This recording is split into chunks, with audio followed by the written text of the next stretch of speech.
Just welcome everybody for the Word of the Buddha class. Just let everyone get settled and get my tablet going. And for those of you who haven't been here before, this is using a volume which was first published in English in 1906. It's very ancient, but it's authentic teachings of the Buddha as best we can know them from the suttas, but instead of using the old translations, and anyone of you who have gone through those translations in the suttas, you can see that sometimes they are very thick with repetitions, which take away the flow of what's being described. It's also, the translations are usually word for word, whereas anyone knows that the unit of language is a sentence, not a word. So here I've been translating them sentence by sentence, and the word only has a meaning in its context, so not word for word, but sentence by sentence. And that also allows you to actually get some more interesting renderings for key Buddhist words. So it's not what you've heard before, but you can recognize it, and it seems to be much more powerful. So, you're clearing away a lot of the rust from the Buddha's teachings, so you can actually see it shining. It's also, because it's much clearer, you also find that it's much more challenging.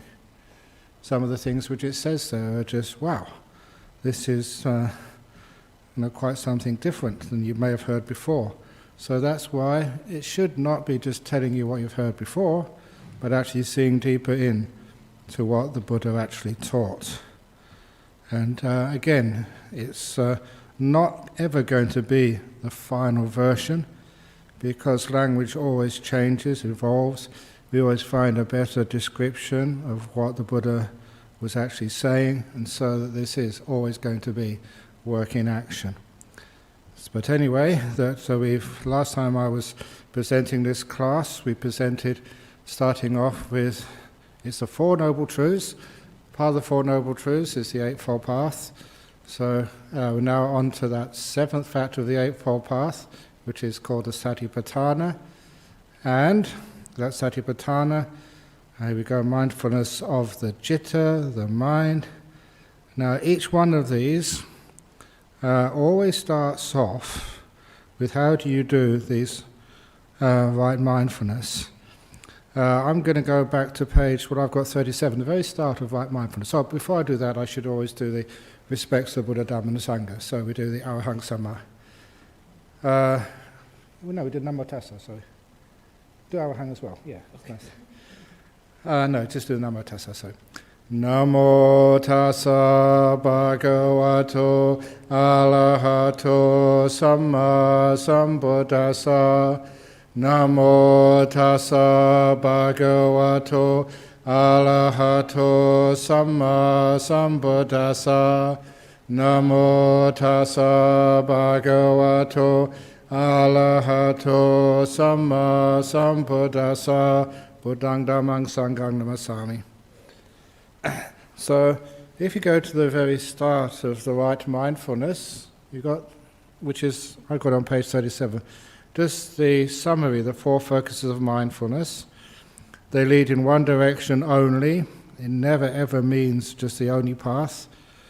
That cannot be sustained through reason.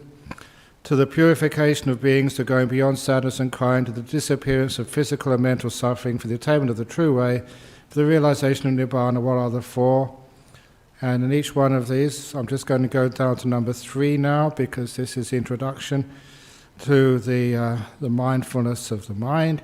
Having restrained the 5 hindrances, you abide aware of the mind, energized, knowing the purpose of what you're doing, and mindful. Always having restrained the 5 hindrances, being the first before you have enough mental power to be able to do a Satipatthana practice. So now that is implied with each one of these Satipatthanas. Now I go back to the Satipatthana of the mind. Here we go, mindfulness of the mind, mindfulness of chitta. How are you mindful of the mind? Okay, so it says, you got that now? Okay. I got on my page 41. Is that what you got? Okay, doesn't matter, because sometimes different versions. 48, okay. Mindfulness of the chitta, the mind. Third of the Satipatthanas. Mindfulness of the mind. Third Satipatthana. Pretty simple to find. How are you mindful of the mind? You understand a mind that is affected by wanting. You got it? Okay, good. Now, straight away, you understand. It is not you're mindful of a mind that's affected by wanting. The word is understand, pajanati. It is the verb which most people might know. That's a verb. The noun form is called panya, wisdom. So this is just how you get wisdom. You understand a mind, a chitta, that is affected by wanting as such, and a mind that is unaffected by wanting as such. You understand a mind that is affected by aversion as such, and a mind that is unaffected by aversion as such. You understand a mind that is affected by the delusion as such, and a mind that is unaffected by delusion as such. And that wanting, that aversion, and that delusion, of course, those are what's called the three kilesas, the three poisons, whatever you wish to call it. Very often the word was greed, hatred, and delusion. Or even sometimes people say greed, hatred, and ignorance. None of those translations was really adequate. It's much more subtle than greed. It is wanting, which is a much more powerful word, a much more all-embracing, covers many more things. It's not just being greedy, it's wanting even good things, let alone bad things. And the aversion is not just ill will, hating your boss, it's just really don't want to be here. It's a much more subtle form of negativity. And of course, it's not just ignorance, because many people know what they should be doing, but why can't they do it? It's much deeper than that, it's delusions. So this is why I prefer the translations of wanting, aversion, and delusion. And so that's the first one. You understand a mind which is affected by these things. Sometimes you have what's called in Pali the historical present. In other words, you understand right now that my mind was deluded, that my mind was averse, that my mind did have wanting. In other words, when the wanting or the delusion is really great, of course you don't understand it properly at all, which is one of the reasons why it is important that we also understand what we call the historical present in Pali, which is you understand a mind, it's either affected now or it just was. And also you understand a contracted mind that is contracted because of dullness and drowsiness. That is the third hindrance. Sometimes you call it sloth and torpor. But again, those are not usually words which people use in everyday discourse. How many times you say, I feel slothful this morning? I feel torpid. You say, I feel dull. Yeah, you know what that is. Drowsy, you know what that is. So this is important when you make translations, to make sure that it's actually words which mean something to people. So just because, we heard it before, sloth and torpor, restlessness and remorse, whatever, just because you've heard it before, we can do better. So by dullness and drowsiness, and it is worthwhile noting, the Buddha calls that a contracted mind. Why do you call it like contracted? Because when you are dull, your mind is just very, very narrow. It's like in a prison. It's just really small. And it's a very good metaphor. to have that width, to have that freedom, as you overcome that dullness. You can only see tiny bits. That's also with like depression as well. It's a contracted mind. And it's the Buddha's simile here, but it actually opens up when we just stop a little while on that description. Sloth and torpor, contracted. Just know what it actually means, what it feels like. It gets more of an understanding of what that state is and just how it stops you with the width, with the freedom to really explore and understand the true Dhamma. And you also understand a distracted mind is distracted because of restlessness and remorse. The remorse business, it's called kukucha. It is especially when you've done something you think might be wrong. You kicked the dog this morning, you shouted at somebody or whatever. And sometimes we have that feeling of almost guilt, being remorseful. That is a negative in Buddhism. Whereas, and I mentioned this quite a few times, and it actually was taken on board whenever I go to UWA to give a lecture on law and religion, and just some of the things which the legal profession should take into account when dealing with, say, Buddhists, that sometimes a Buddhist will not feel remorseful from their acts. And that, for many sort of judges, would be a negative. That would be shown you're callous, you're uncaring, and you get your sentence increased, your punishment added to, simply because that we accept that remorse is part of human nature, and that the lack of remorse means a lack of morality. But here, we look at sort of restlessness and remorse as actually something, especially remorse, which is a negative. It means a distracted mind. Instead of just letting it go, learning from it and moving on, we're always distracted by some of the bad deeds of our past. And it's also the restlessness as well, which again is always a distracted mind. And I'm going off subject here, but where does restlessness come from? Why can't you sit still? It's because your chair is not comfortable. Why is the mind always thinking, fantasizing, planning, remembering? Why do people always seek for drama in life? I was mentioning this. Sometimes everything's going nice and peaceful in the monastery, and then something goes, what did that for? And you think, it's because sometimes people don't like peace. They want some drama, something to do, something to worry about, something to get upset about. Anyway, that's the cause of restlessness. We're afraid of contentment. But anyway, so we got the restlessness, and that's a distracted mind, literally all over the place. So contracted and distracted too far away. Now, you understand that mind, or you also understand they have quite a few Pali words, but they are also always explained as exactly the same.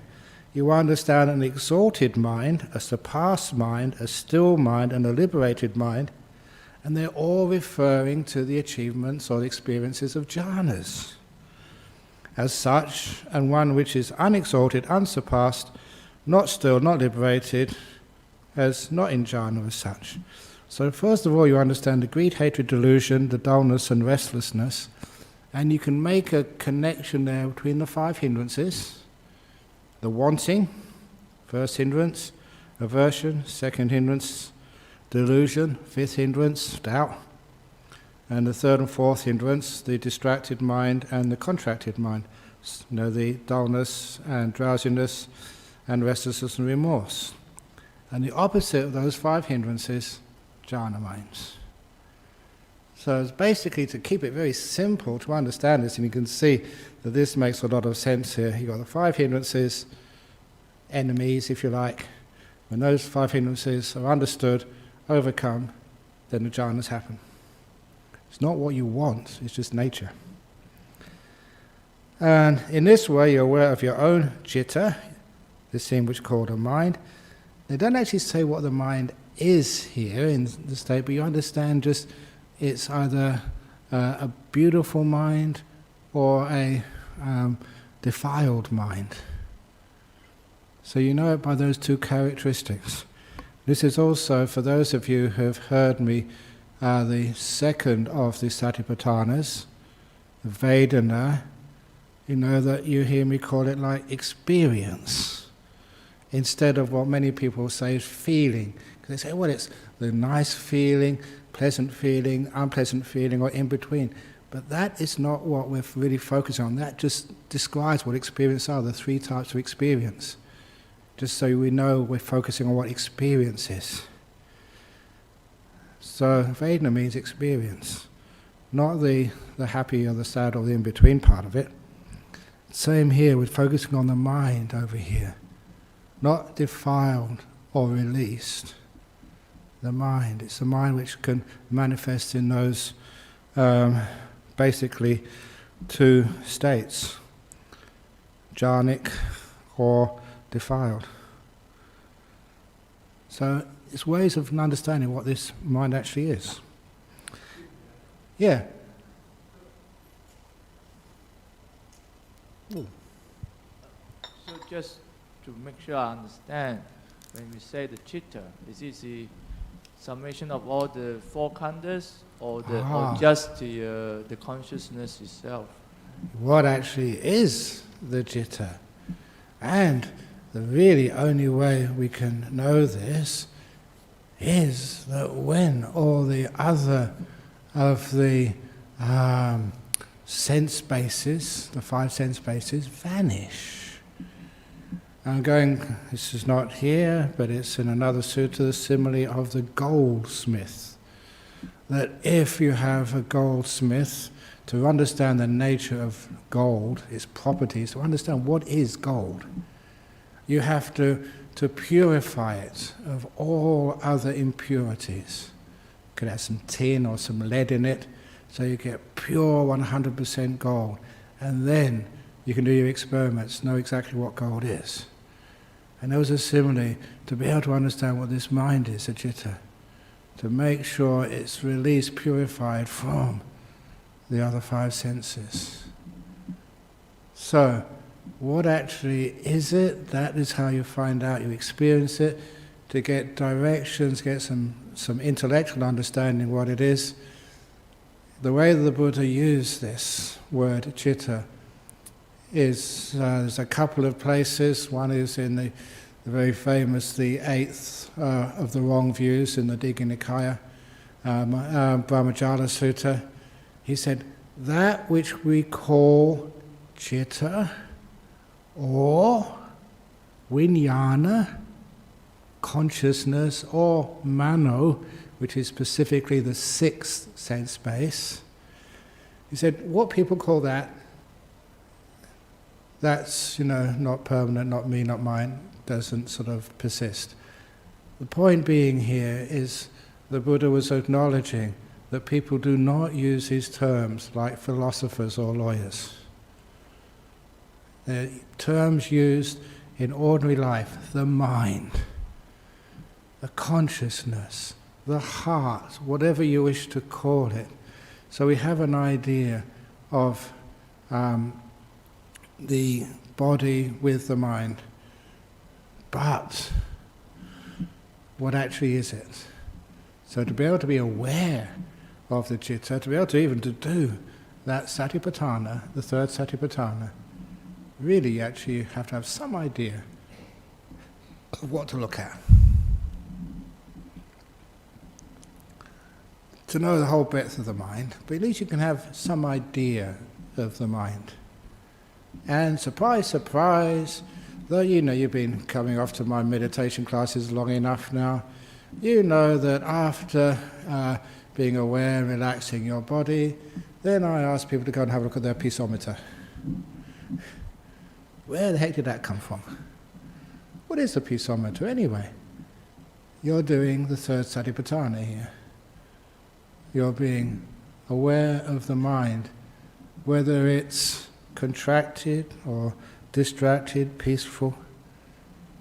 So you're getting a first little glimpse of what we mean by being aware of a mind. that particular quality. You don't know exactly what the mind is, but you know peace, you know agitation, distracted, sleepy, you can know that much.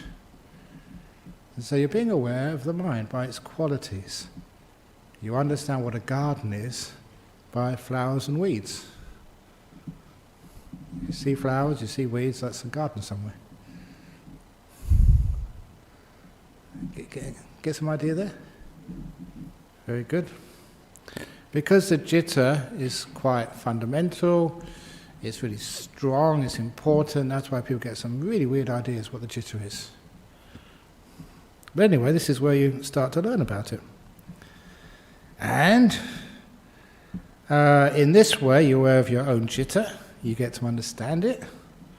You're aware that the others' cittas are the same nature as yours, that when they handed out cittas, you didn't get a bad deal. And it's not as if there's like sometimes you get, what was it, the Samsung 9 and the battery kept on exploding and they had a recall. So just, was that, get the right, was it Samsung 8 or 9 or so? 8 was it? 7, okay, I don't know. Anyway, you get the message here. Sometimes there's a recall because of a defective product. And we always sometimes think my citta is defective. Other people's citta is okay.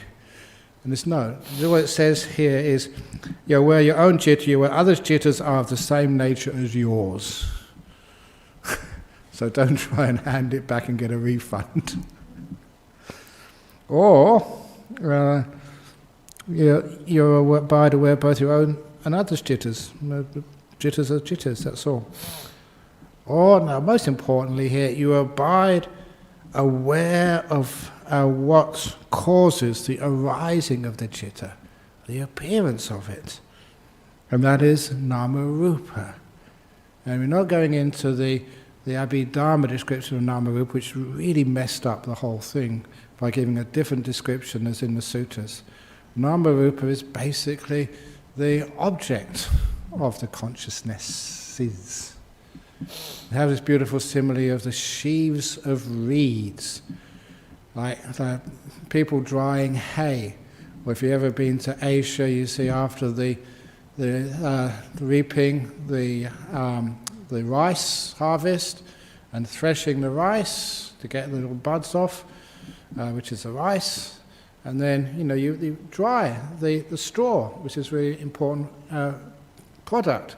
To be able to dry, you have to lean it up against one another in order for the air to get in for them to dry. That was a common practice in those days. And you take one of those sheaves of straw or reeds away, the other one falls down. That was the Buddha's simile. They support one another. And so this is like nama-rupa, the objects of consciousness of the citta and the citta itself.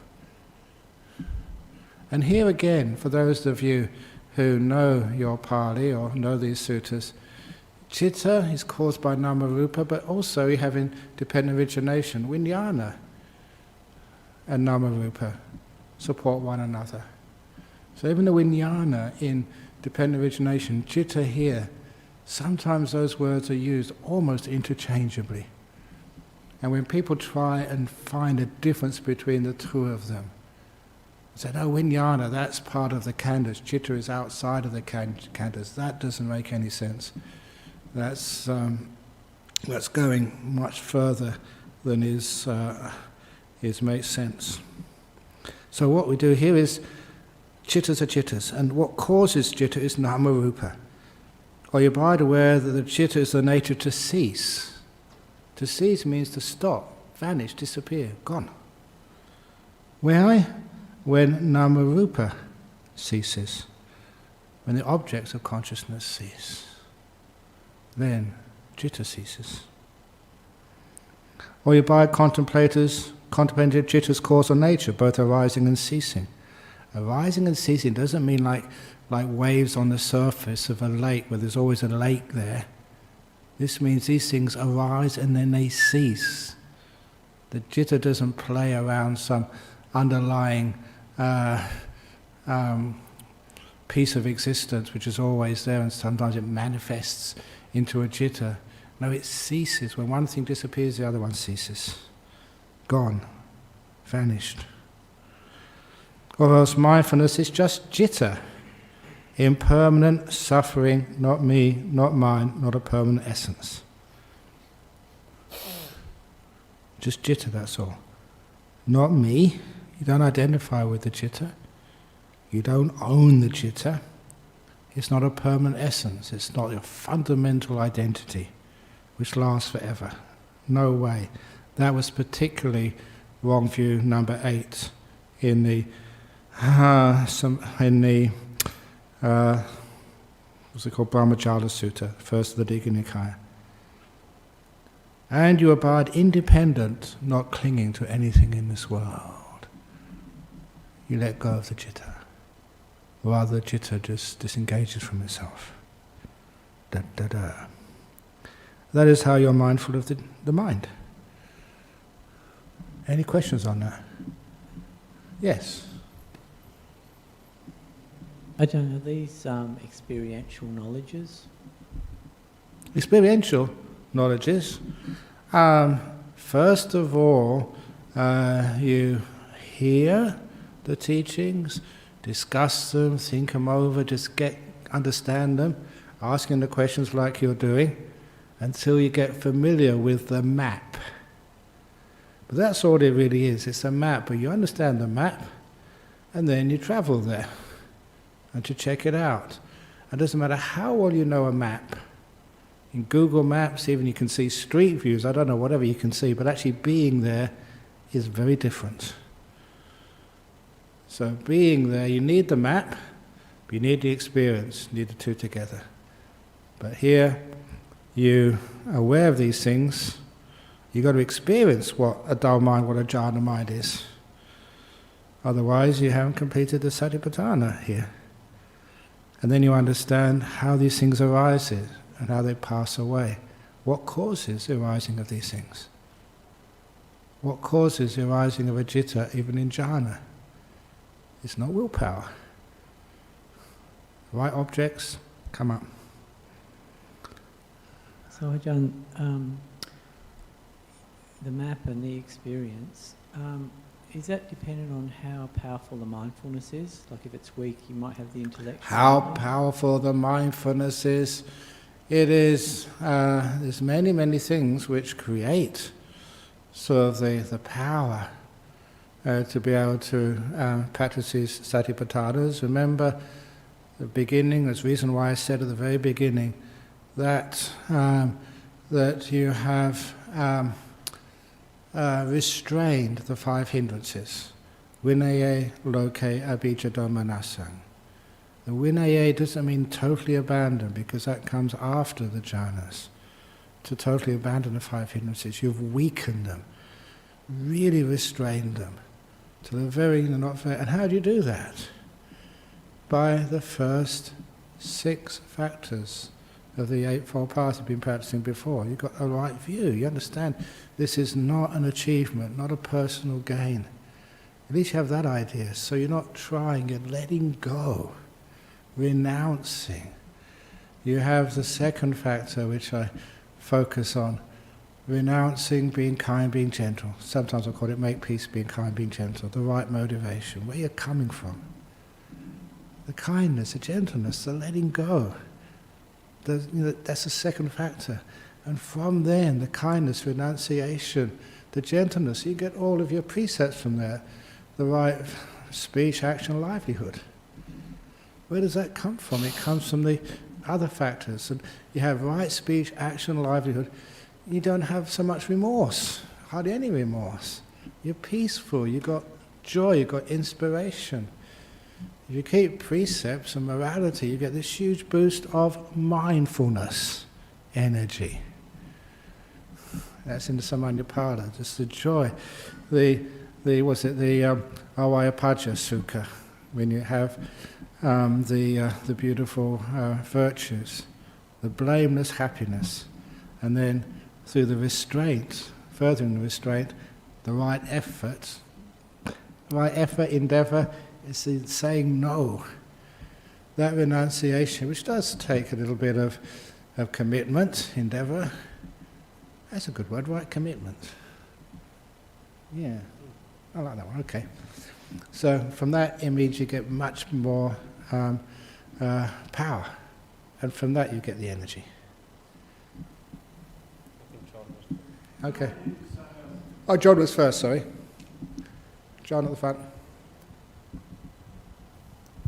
The imaginary self, does the mind create that? Oh, yeah. Or is it separate from the mind, the imaginary self? I imagine the mind. Well, what the mind is. The mind right now creates an imaginary self for the next moment, and that becomes a mind. Basically, the imaginary self, what actually do you mean by that? It is this mind, together with delusion, together with many other sort of qualities, this actually creates. From the delusion, we have this sankhara, this will. And as the will creates more delusion,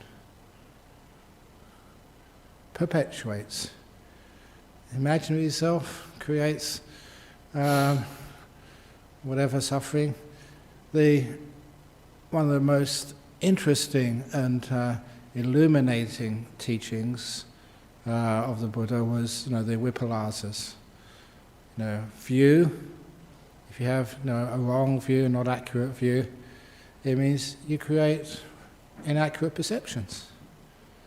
From inaccurate perceptions, that's where we build up our thoughts, our philosophies. I've felt this, I've seen it, it has to be true. Can we believe our perceptions too much? And then from those perceptions, we get our view, our thoughts, views, and the views go back and just pervert our perceptions.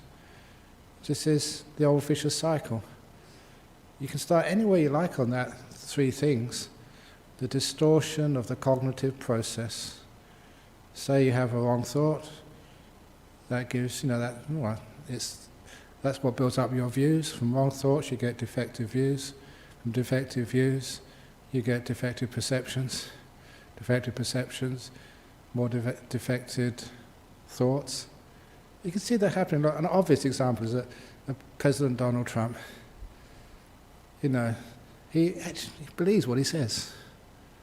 It's a weird thing when somebody is obviously just, it's not sort of seeing things like people should see them. You start anywhere, view that he's, a stable genius. I remember read the other day. If you have that view, then it's obvious, that's how you perceive yourself. As you perceive, so you think. And your think just reinforces your views. That's why that whole cognitive process, even trusting bare perceptions, is very dodgy. So, how do we overcome that? What perverts that process which actually stops you seeing truth, perceiving properly, is 5 hindrances. You see what you want to see. You believe what you want to believe. When those wants and those aversions, sloth and torpor, the dullness which contracts the mind, no restlessness and remorse, you're not distracted, you're precise. And you're courageous. You don't see what you expect to see, what you want to see, you see what's there. On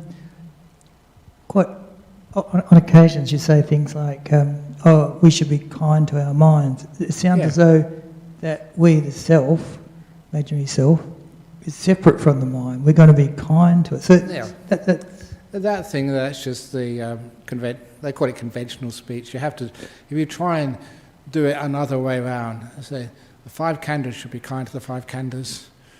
And so, but we use an ordinary speech, but it is just the skillful means that I am, in a very nice way, telling you to be kind to your mind, conditioning you, brainwashing you, asking you, suggesting to you, putting in sort of that little seed which you cannot come from your own cognitive process. This is totally off subject, but I always used to think that, this idea of transmission only comes in Vajrayana Buddhism. There's no. You can actually see just where, the seeds of wisdom actually come from. to have the words of somebody else who knows what they're talking about is an important part for you to see. So I'm shameless, honest, upfront. I do sort of brainwash you, John. And so when I say we should do this, you have some trust in me, so I'm putting that suggestion in your head. And you may think that, you're doing it. It's not your imaginary self. It's my imaginary self creating that. Do you understand that? Interesting part. Okay, yeah? I may have misheard. Did you say a chitta can arise during jhana? Chitta arises during the jhanas. Of course, arises during the jhanas, yes, as one exits a jhana or as one goes from one jhana to another jhana, as the things change, yes, that is a possibility. But that's not really what I said. What I said is that from nama rupa, from objects of consciousness, then you get the consciousness or citta. You need something to be aware of.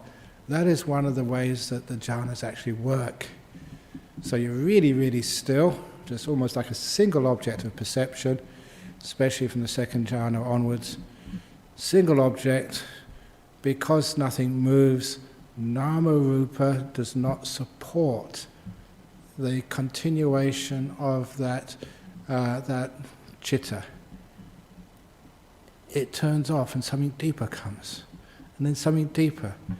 It's from stillness things vanish. So that's actually the process. And that's how the immaterial, the arupas, happen. Incredibly still. You can't get more still than the fourth jhana. But if there's something still, nama rupa, nothing's happening, things turn off. It's not what you do, it's just what happens. From stillness, things start to vanish until everything's gone. Thanks, Ajahn. Okay, the amazing chitta. Okay. Oh, you got one here?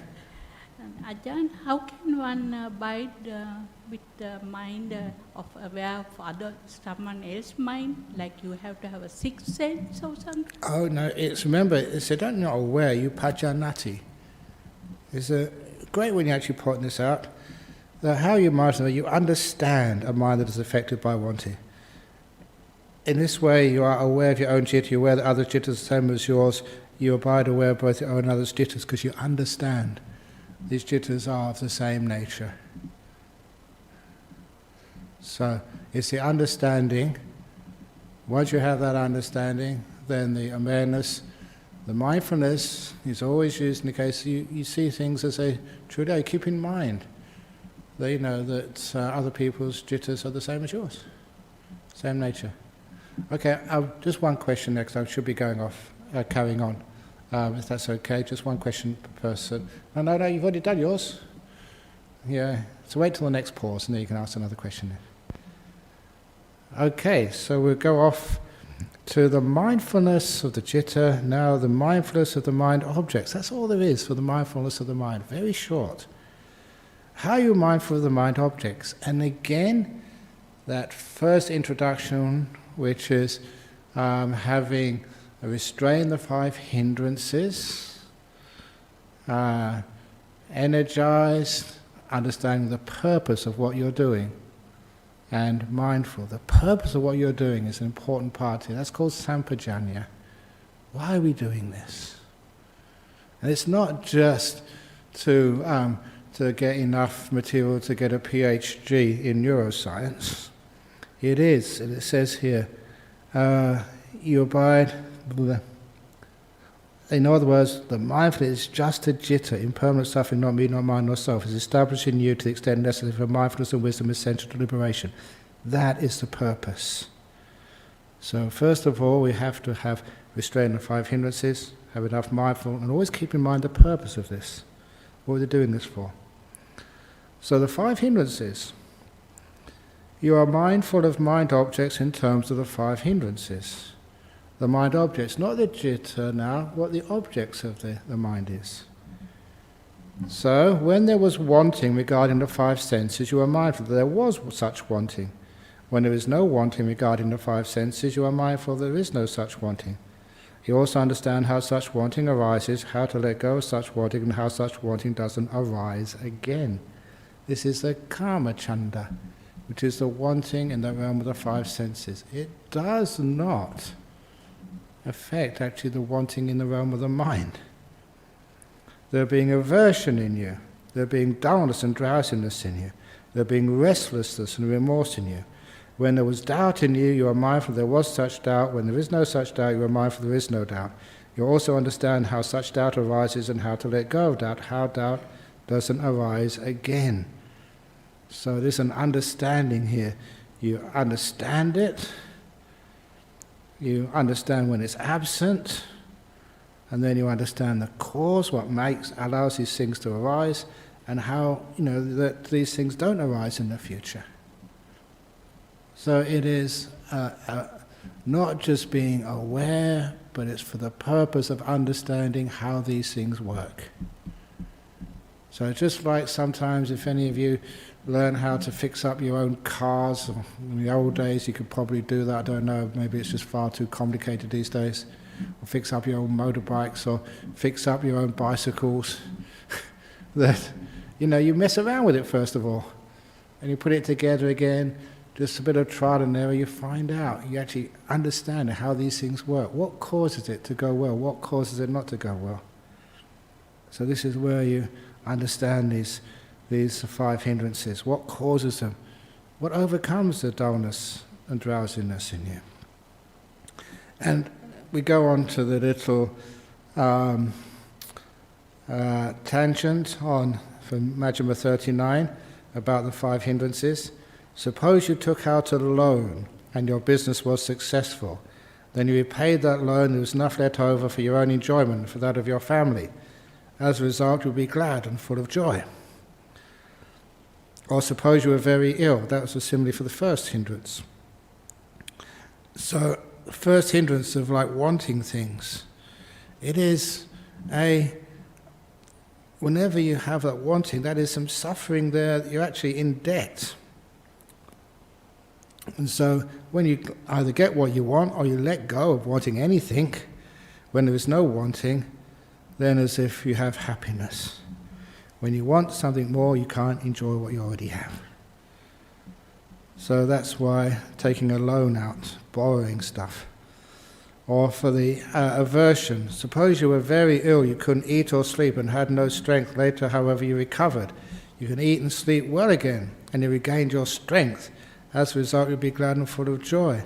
The idea of aversion being like a sickness. When you're really ill, you can't eat well, you can't sleep well. It was just what the Buddha used to say of like an anthill, just burning during the day, smoking at night. So because of the ill will. Suppose you were imprisoned or later were released, safe and secure, with no loss to your property. As a result, you'll be glad and full of joy. That's the sloth and torpor, the constricted mind. Or suppose you were a slave, dependent upon others, and able to go where you want, and later you were released from slavery, independent of others, able to go where you want. As a result, you'll be glad and full of joy. Restlessness and remorse. The remorse doesn't leave you alone. Even the restlessness is like a slave. You just can't be free and be here. You're always being told where to go, what to do. You can't sit down. Come and get up. Go and go down. Come and go here. Come and go there. It's like having a person in control of you all the time, which is called Mr. Will. Or suppose you had to travel along a dangerous road across a wilderness, but later you would pass through that wilderness safe and secure with no loss to your property. As a result, you'd be glad and full of joy. And that is the doubt, not really knowing which way you're supposed to go.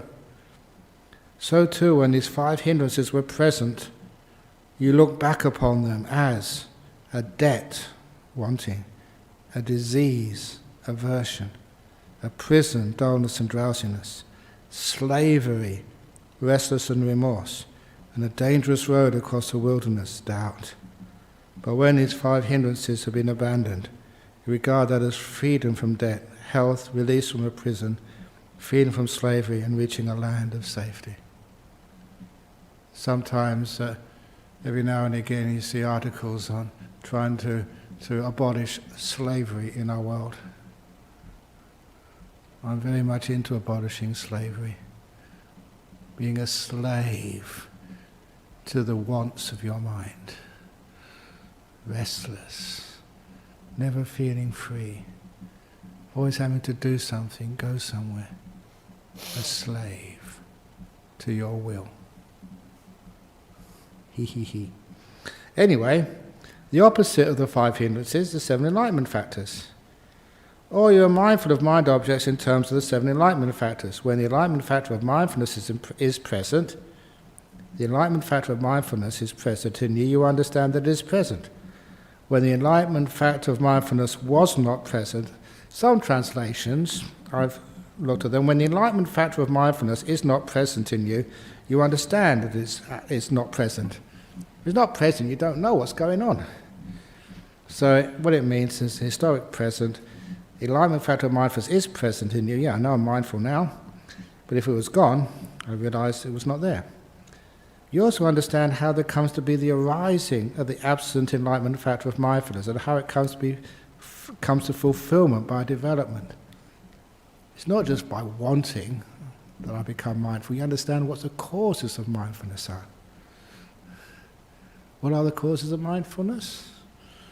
First 6 factors of the Eightfold Path. How you develop it is through the strength of overcoming hindrances. And when the enlightenment factor of exploring the Dhamma is present in you, exploring the Dhamma, not thinking about the Dhamma, because sometimes Dhamma Vichaya, contemplating the Dhamma, and that gives some people who don't understand the meaning of those words license to go thinking about the most amazing Dhamma discourses, especially just when you're getting nice and peaceful and you think, oh, I'm really clear now, I can really think about dependent origination, Four Noble Truths, the nature of existence. You think. That is not exploring the Dhamma. The old, you've seen me do this before, I'll do it very quickly.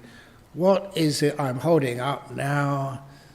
And people say, it's a glass, it is actually not plastic, it is about 4 inches, it is conical, which truncated cone, it is 3/4 full of water, it is shiny, blah, blah, blah. That is not exploring the Dhamma. That is contemplating, thinking about it, which gets you nowhere. But then you come to the point, you've exhausted all of your descriptions. So all those words which you were taught at school or other places, that's not what this is. Those are just the names, descriptions, old stuff.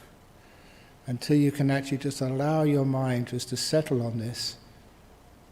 Don't give it names, don't try and get the right answer.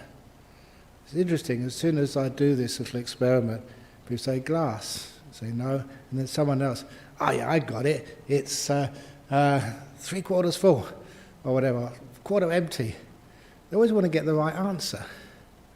Trying to get the right answer, that's just ego, sense of self. It's not the right answer, you explore the Dhamma. Because as soon as you think you've got the right answer, you don't go any further. So, until you can see it and all the names disappear, then actually you can start really getting into it. Exploring the Dhamma, not what you've been taught. Never allow all your knowledge to stand in the way of truth.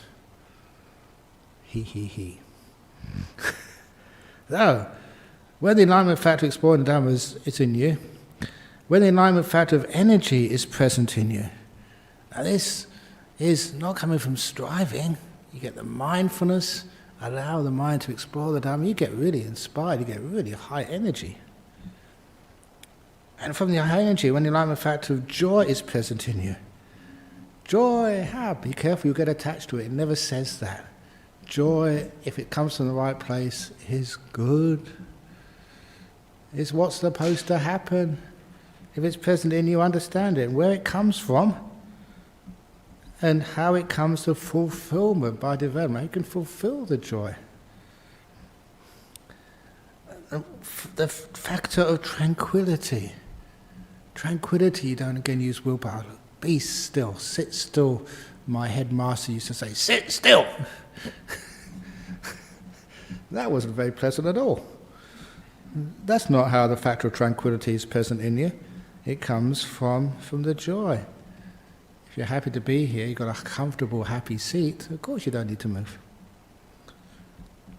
And from joy, or from tranquility, the enlightenment factor of stillness is present in you. The still mind, samadhi, jhanas. And when the enlightenment factor of equanimity is present in you, you understand that it is present. When the enlightenment factor of equanimity was not present in you, you understand it was absent.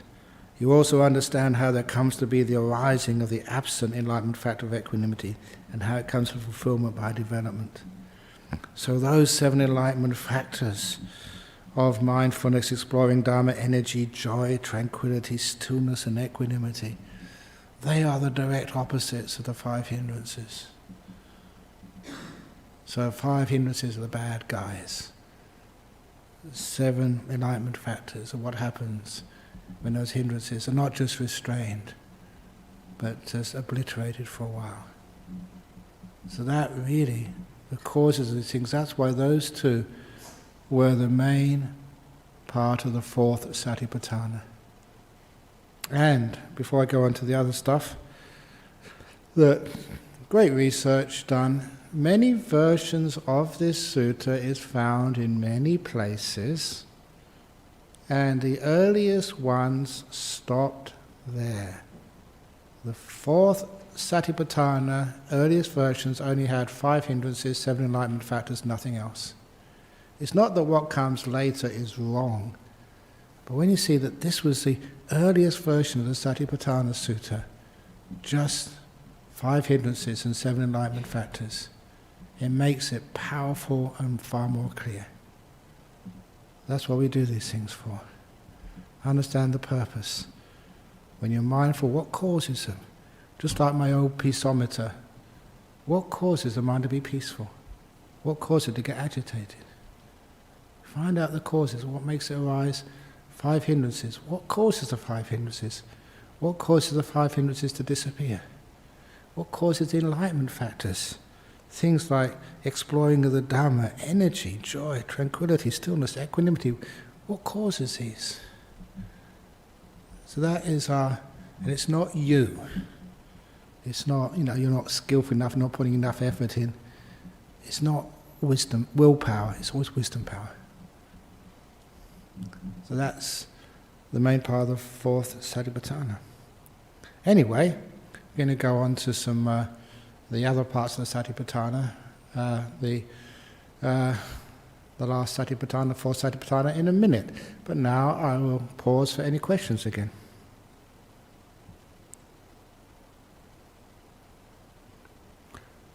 Okay, yes. Yeah, Peter? Just returning to previously, you said Yeah. that everyone's chitta is the same. What about people with, say, for instance, autism? That's just a brain thing. Underneath that, their mind is something which is behind that. The evidence behind that is just when, again, sometimes that when a person is about to pass away, and just where they have dementia, where they're in a coma, where they have all sorts of other sort of cognitive impairments. But when the last few moments of their life, very well known that people actually become really clear. If you're with an autistic person, interesting, just before they pass away, are they autistic? The last few moments of their life? Or is it just their brain is being impaired and just their chitta, their mind, just uses that brain, but it's just impaired. But once the brain stops, the chitta usually takes over for a few minutes.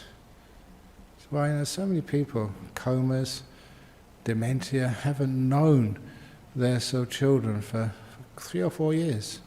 The last minutes before they pass away. Hey John, where have you been all this time? Mum, I've been visiting you for the last 3 years. Have you? They remember the clarity in the last moment where the chitta takes over rather than the brain. Thank you, Ajahn. Yes. Sue, over here. Sorry? Oh, terminal lucidity is called. You even got a name for it. So Ajahn, we're working on purifying the mind so that in the end we can abandon it. And when we abandon it, it will cease to exist. Yes, great, isn't it? Purify the mind. So why do we do that? Because for the sake of happiness. And it was a question which was asked, I think it was by Udayin of Sariputta. He said, what are we doing this for? He said, how can you say that Nibbana Paramang Sukhang, the cessation is the highest happiness, when there's nothing felt there? And that's when Sariputta gave this beautiful little simile that, if you're sick and then the sickness vanishes, that's happiness. That happiness being defined as suffering disappearing. So in all the different parts, we look after our body so that we can let it go. It disappears in the jhanas. It's hard actually to have, if your body is really, really sick, it's not impossible, but it's harder. Which is one of the reasons why before the Buddha became enlightened, he realized that jhanas was the way to Bodhi, that's what it says, to enlightenment, that's in the Mahasatchaka Sutta number 36 of the Majjhima Nikaya, remembering, this jhana, that must be the way to enlightenment. He realized, yes, it is the way to enlightenment. But then he thought, I'm so weak, it's too much asceticism, I better sort of look after myself, get a bit more health, because jhanas are hard to do with such an ascetic lifestyle. So, you look after your body so you can let it go, allow it to disappear.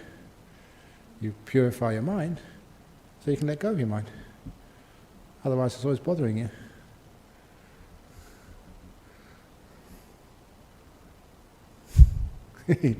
You purify things so it can disappear. Okay, so here we go. 5 hindrances, 7 enlightenment factors. Now we also have in most versions of Satipatthana Sutta extras. You have 5 components of existence, 6 sense spaces, 4 noble truths, an extra 3 here. There's nothing wrong with this, but it wasn't quite the earliest form of it. Or you are mindful of mind objects in terms of the 5 components of existence, such as form, its origin, its disappearance. Experience, the second, of form or body. Experience, such as origin, such as disappearance, such as perception, its origin, its disappearance, such as will, its origin and disappearance, such are consciousnesses, such are origin and a disappearance. And one of the most important little translations or retranslations is to call not consciousness but consciousnesses. There are 6 different types of consciousness. It's not just consciousness singular, because that starts people thinking of some soul or some essence. 6 different types of consciousness. That's why I call consciousnesses. When one is there, the other ones aren't there. And such is the origin. Where the consciousness comes from. And it ceases, it disappears. It's not permanent. If it's not permanent, always there, it can't be your essential being. And perception, its origin and disappearance. We trust in these things. It's my perception. I saw it for myself. It was real. And years and years ago, I remember just, so many years ago now, I was giving a talk in the Psychic Research Centre or something. It was in Hay Street years ago, late at night. Another way back, going down over the causeway and Albany Highway, there was a car crash, which was right behind it. And just, we pulled up to assist. And then afterwards, because I saw it, the policeman asked me for the interview, what did I see? And then, afterwards, what I thought I saw actually wasn't. The colour of the car was wrong. I said, it was a black car. And they said, no, look, it's over there, it's yellow. Oh, it's well known to policemen. Because your memory, how you perceive things, you perceive actually what you thought happened, not actually what was true. You fill in the gaps. Perception is notoriously unreliable. There's no such thing as bare perception. But I saw it. Well, you had an experience, but you've interpreted it a long way since then. So anyway, that's experience, perception, will. Where does your will come from? What's the origin of the will? Is there some essential anusha inside who decides to smile? Or why did you smile? Had you any choice? Was it really, where did your will come from? What's the origin of your will? Such is disappearance. What, you mean I'm taking away your will? I'm not taking it away, it just vanishes. Scary. That's what the Buddha says.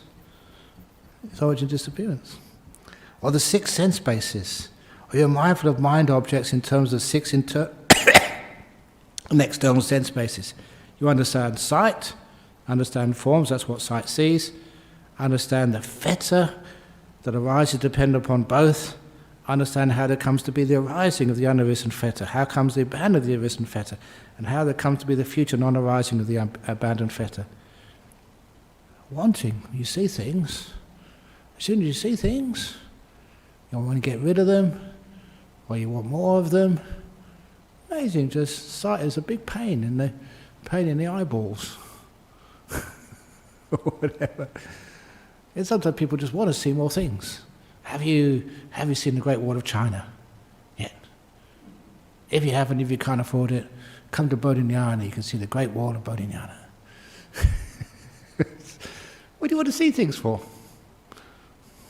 Just conditioning. People say, oh, you haven't lived until you've seen the, what? What's the latest thing you've got to go and see? I don't know. The Himalayan mountain. Have you been to Mount Everest yet? The top of Mount Everest? I don't know. What do you want to go and see that for? Anyway,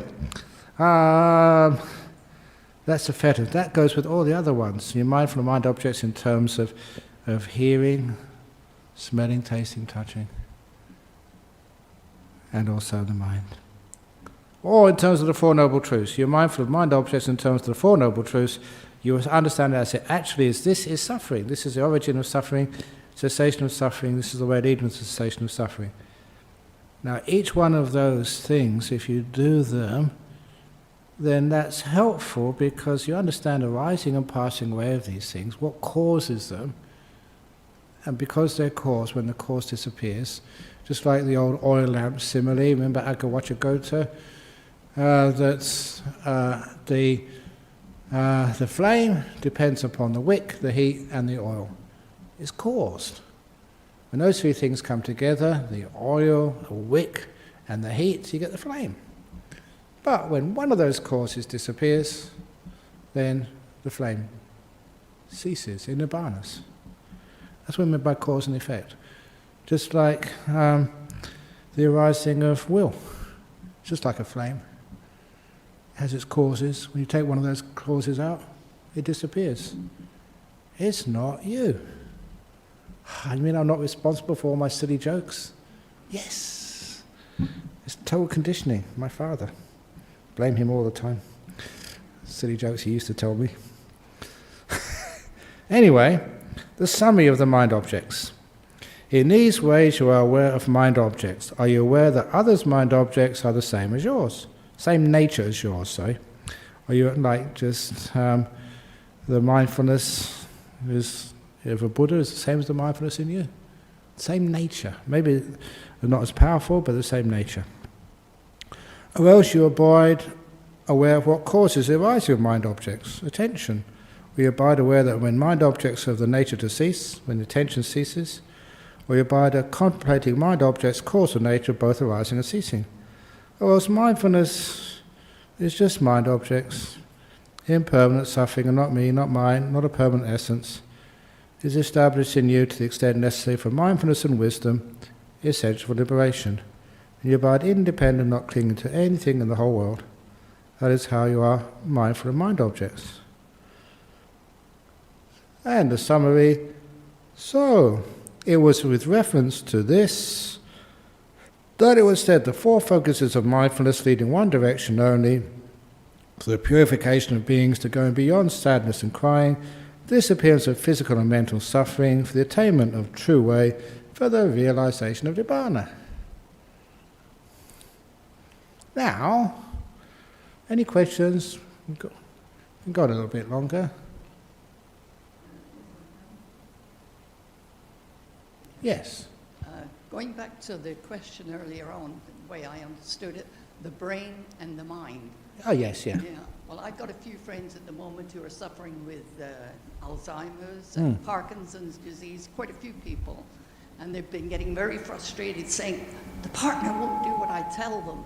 They won't do it. They won't walk when they should be walking or whatever. And I said, well, the way I look at that is it's not them being stubborn. It's like the wires are not connecting. Exactly. Would you think that's the correct way of properly And a lovely putting it description, yes. You just, the wires are not connected properly and you can't do that. They're disconnected, so they don't follow your orders. It's in the sense you could make, it's frustrating, but it just shows you just how much you have to let go. You can't control things. Thank you. But it's wonderful if you do have the opportunity to be with them in the last moments of their life. They always say the terminal lucidity, and it's such an amazing thing that they've got no Alzheimer's. Where's the Parkinson's gone? Just because they're just about to go. The mind is free.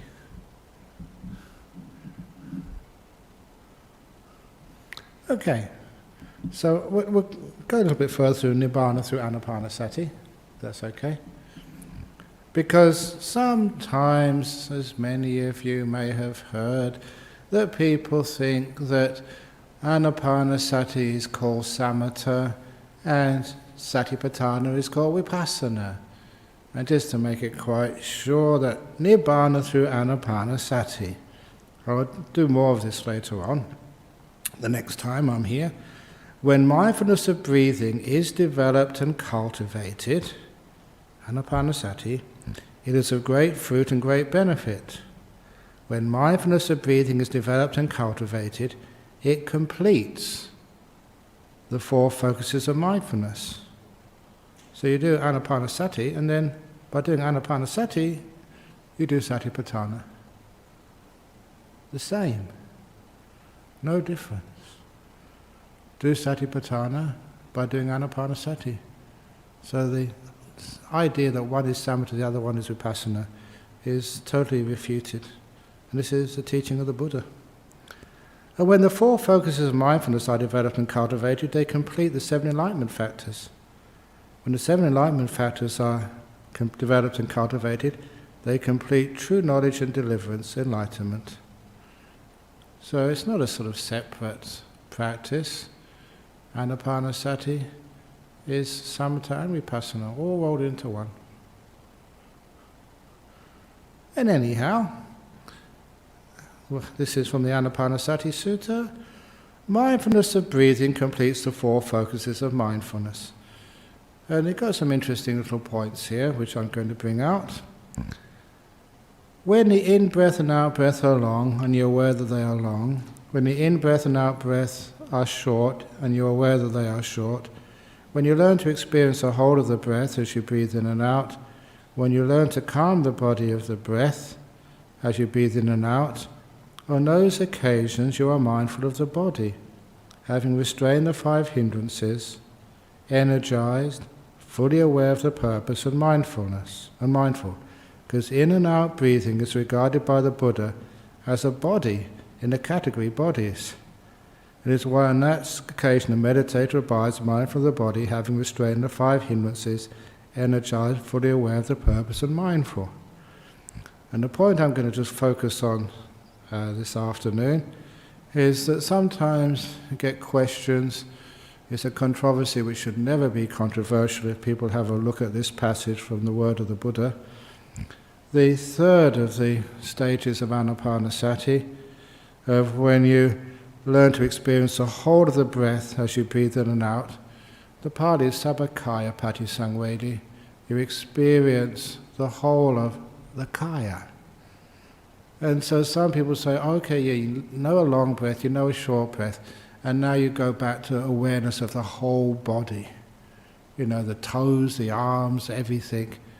And to me that is just a hiatus in the meditation.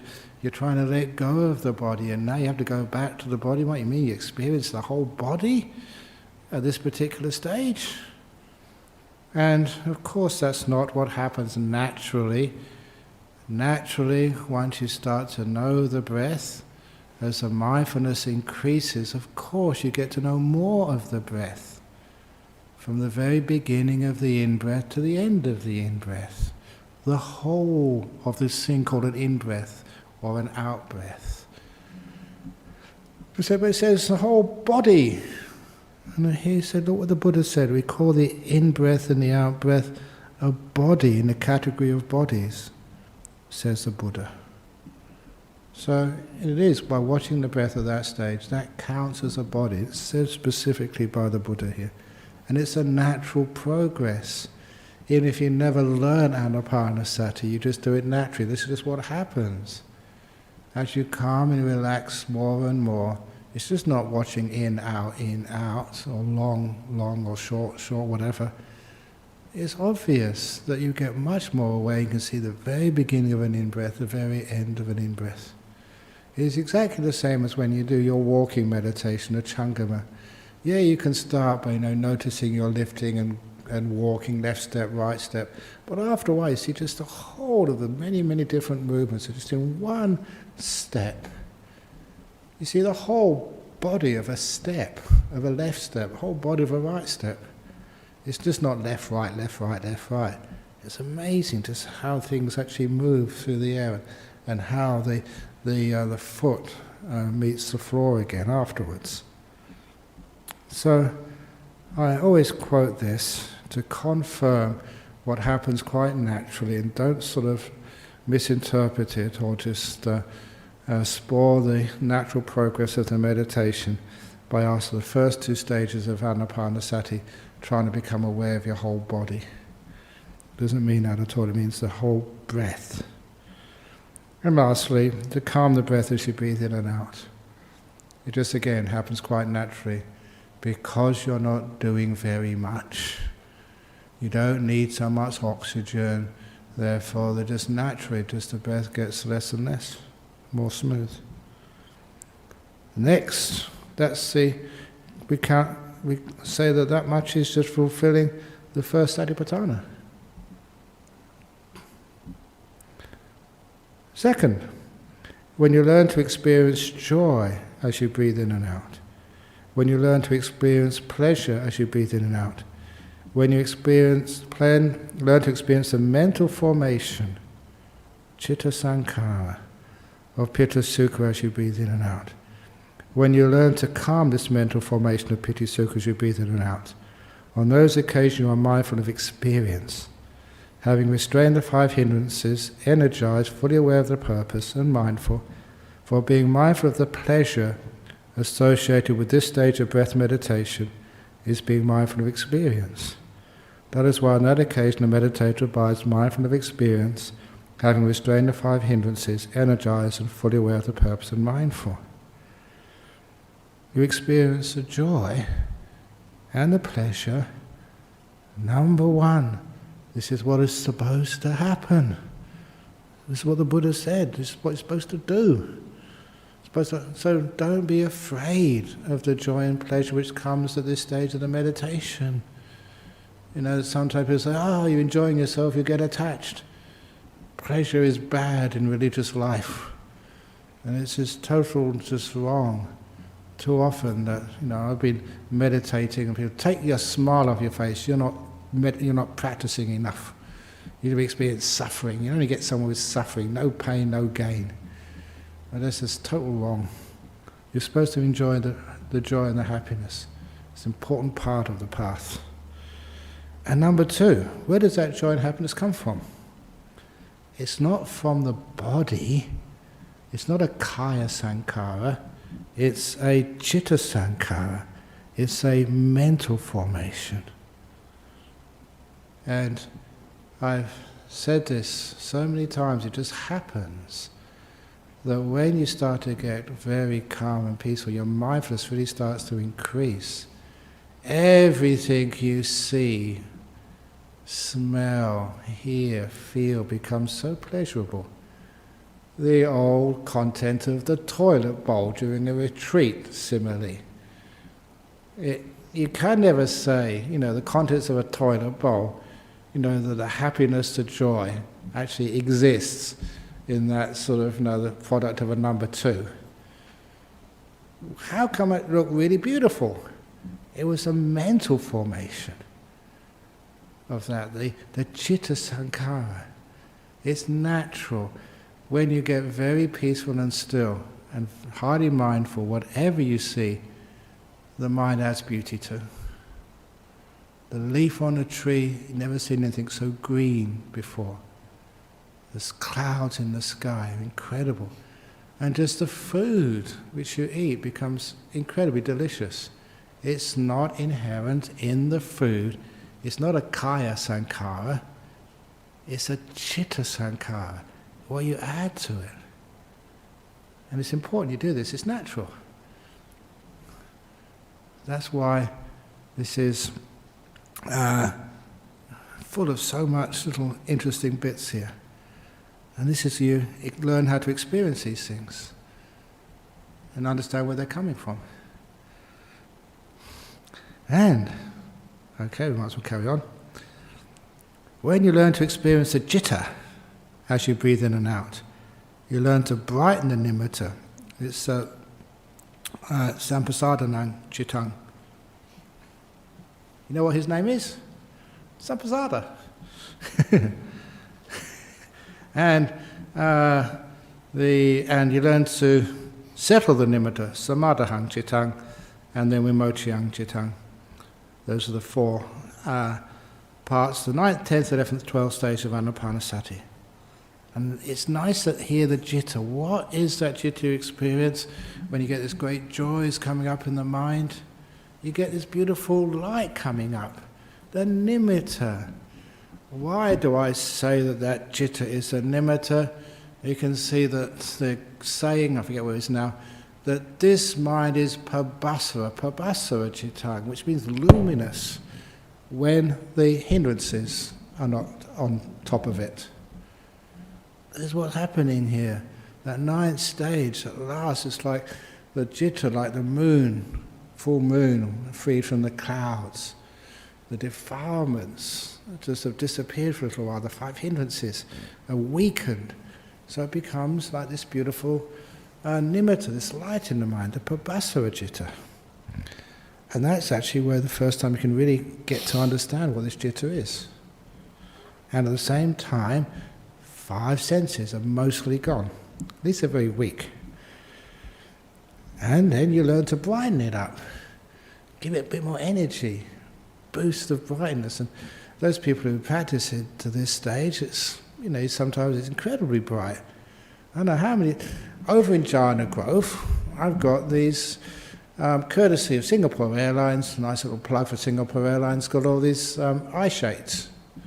And I got those there because sometimes people say, I can't be seeing a light, it must be some imagination, or the light coming through the windows or something. And I put these eye shades on them. And it's a real light. Another thing which happens when we start seeing them, but sometimes the eyelids begin to flicker. It's a response which they can't really control. Are they seeing a light? Are they not seeing a light? So they put the eye shades on there, and they know they can't be seeing a light. It's not outside of them, it's inside of them. It's beautiful light. So then, eventually, you learn how to brighten it up until it gets incredibly bright. Really, like 1,000 suns, more than that. You think, wow, I can't take any more brightness. And just, it happens naturally anyway, just let go and it'll happen. Just don't stop the process. Don't get involved. Just let it happen. And also to stabilize it, to still it. Samadhang. It's one of the reasons why, that samadhi, concentration, you don't concentrate the nimitta, you stabilize it, keep it still, peaceful. That's where, I started to think concentration is not the right word, stillness. So to keep that nimitta still, so it's not moving all over the place. Those two things work together. When it's still, it gets brighter. When it gets brighter, it's easy to keep still. And then eventually that leads into the jhanas. Vimochyan, freeing the citta. Freeing the citta, freeing this mind totally from the five senses. So before, the five senses are weakened, but when you get into the jhanas, the five senses are not really there. Five hindrances also gone. And then you've got the citta right in front of you. You're in it. So that's where you really understand it. You understand what it's like to be in a jhana. A mind liberated, free. In a citta, in a jhana. So, on these occasions you are mindful of the citta, having restrained the five hindrances, energized, fully aware of the purpose, and mindful. Sometimes people say, oh, you're in the jhana, you're not mindful. You've got to be mindful. But it says, inside the jhanas you are mindful. I do not say there is the development of mindfulness of breathing for one who is dull, who is not fully aware. And that's reaching the jhana, because that's where the hindrances go. That is why on that occasion a mind meditator abides mindful of the mind, having restrained the five hindrances, energized, fully aware of the purpose, and mindful. And 4, when you learn to explore impermanence in breath meditation, explore things fading away in breath meditation, learn to explore things ceasing in breath meditation, when you learn to explore relinquishing things in breath meditation, that's the last 4 stages of anapanasati: impermanence, fading away, ceasing, relinquishing. On those occasions you are mindful of mind objects, the Dhamma, having restrained the five hindrances, energized, fully aware of the purpose and mindful, having seen with wisdom the impermanence, fading away, cessation and relinquishment of the five hindrances. You've watched that. You've experienced it. That's what happens in the jhanas. The impermanence, fading away, cessation and relinquishment of the five hindrances. And you are mindful with equanimity. That is why on that occasion you are mindful of mind objects, having restrained the five hindrances, energized, fully aware of the purpose and mindful. That is how mindfulness of breathing, developed and cultivated, completes the 4 focuses of mindfulness. And I'll pause there, because afterwards how they complete the 7 factors of enlightenment, and after the 7 factors of enlightenment actually fulfill the everything, enlightenment. But actually the last part is pretty much exactly what we said before, so maybe next time I'll just go straight to the jhanas. But, any questions on that so far? I know, is this being broadcast overseas? Is there any questions from overseas? Okay. Hello, Ajahn Brahm. I have a question on delusion. Mm-hmm. In the origination or origin of all suffering, it says that delusion leads to having will. Mm-hmm. And then somehow it goes to the senses. But how do you get the delusions before the senses arise? Again, there's a bit of what becomes first, the chicken or the egg idea. But it's a wonderful thing to see that from delusion. From the delusion, there's this idea that you can get what you want, that by striving that you'll find some freedom, some security, some safety.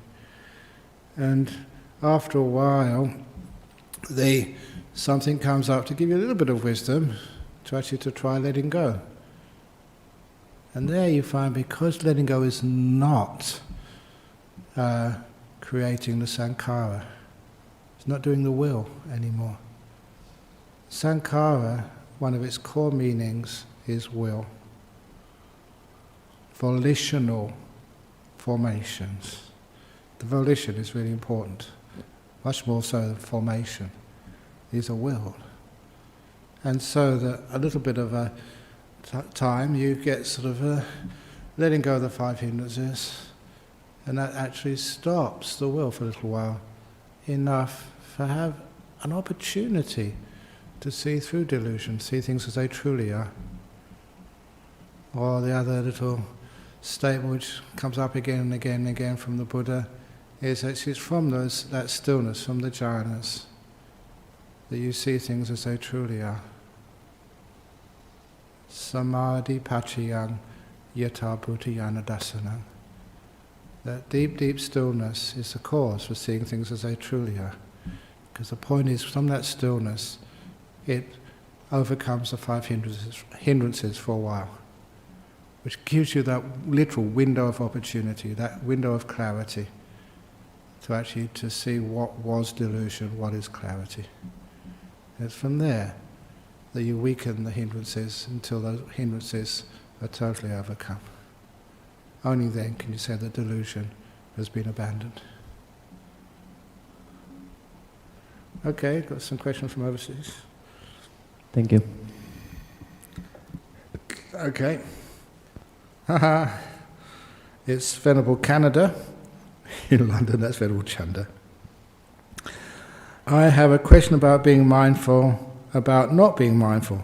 Is it possible the Buddha is talking about 2 different levels of mindfulness?